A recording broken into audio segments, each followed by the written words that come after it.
Hey there, and welcome to The Explainer. Today, we're going to break down a super simple but really powerful grammar tool for talking about what's happening right now. In fact, you're probably using it this very second without even realizing it.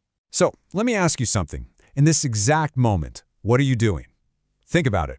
How would you actually put that action into words?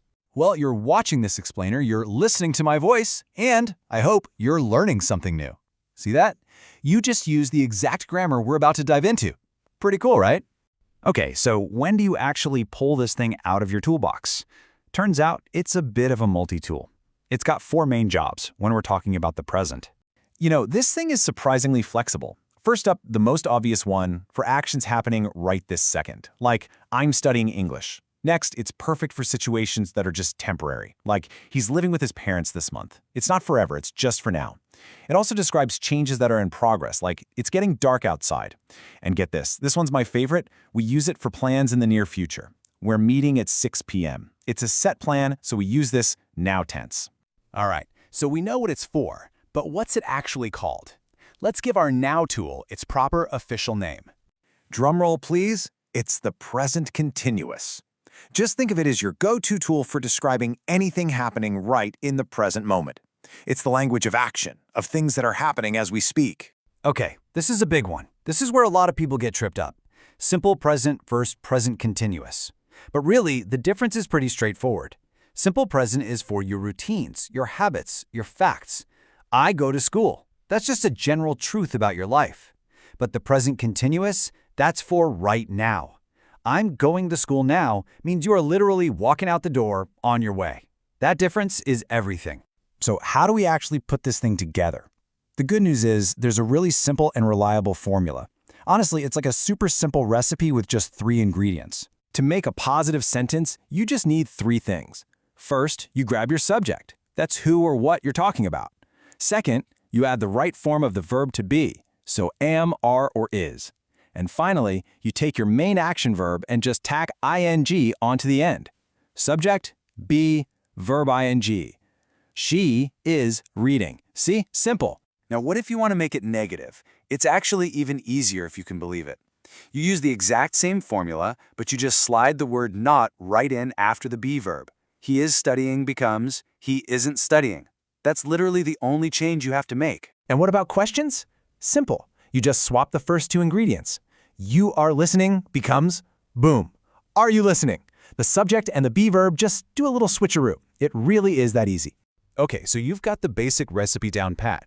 Now let's get into a few of the details, the little things that'll make you sound totally natural when you're speaking. Spelling this ing thing is usually a piece of cake. For most verbs, you just slap ing on the end. Done. If a verb ends with one of those silent E's, like in make, you gotta drop that E before you add the ending.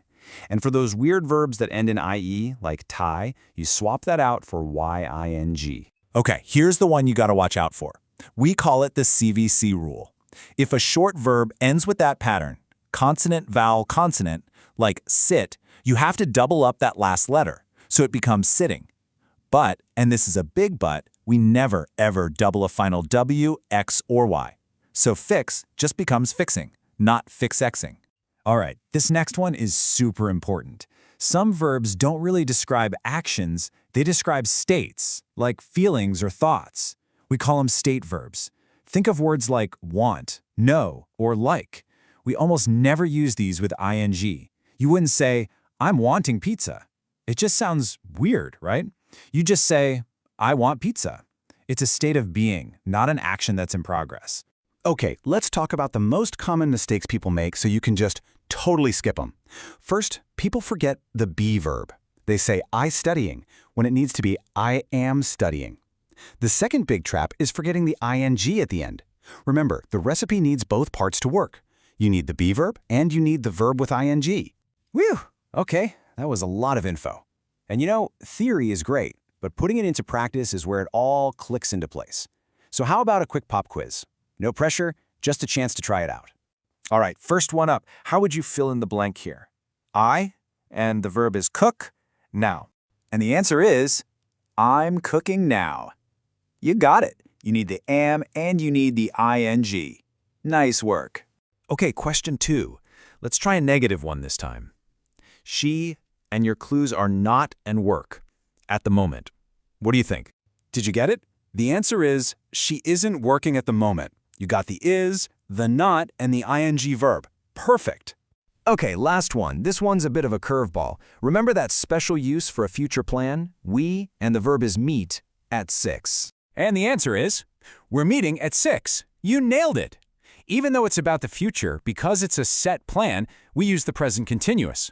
Awesome job. All right, so let's boil this all down to the absolute essentials. Use the present continuous for what's happening now, for temporary stuff, for changes, and for those near future plans. The formula is always subject plus be plus verb in. And just remember to watch out for those tricky spelling rules and those state verbs that don't like ing. So we started this whole thing with a question, and that's exactly where we're going to finish. But this time, it's your turn. Now that you've got this tool, answer this question for yourself. What are you doing right now? The absolute best way to make this stick is to actually use it. Go ahead, give it a try. Describe your world at this exact moment.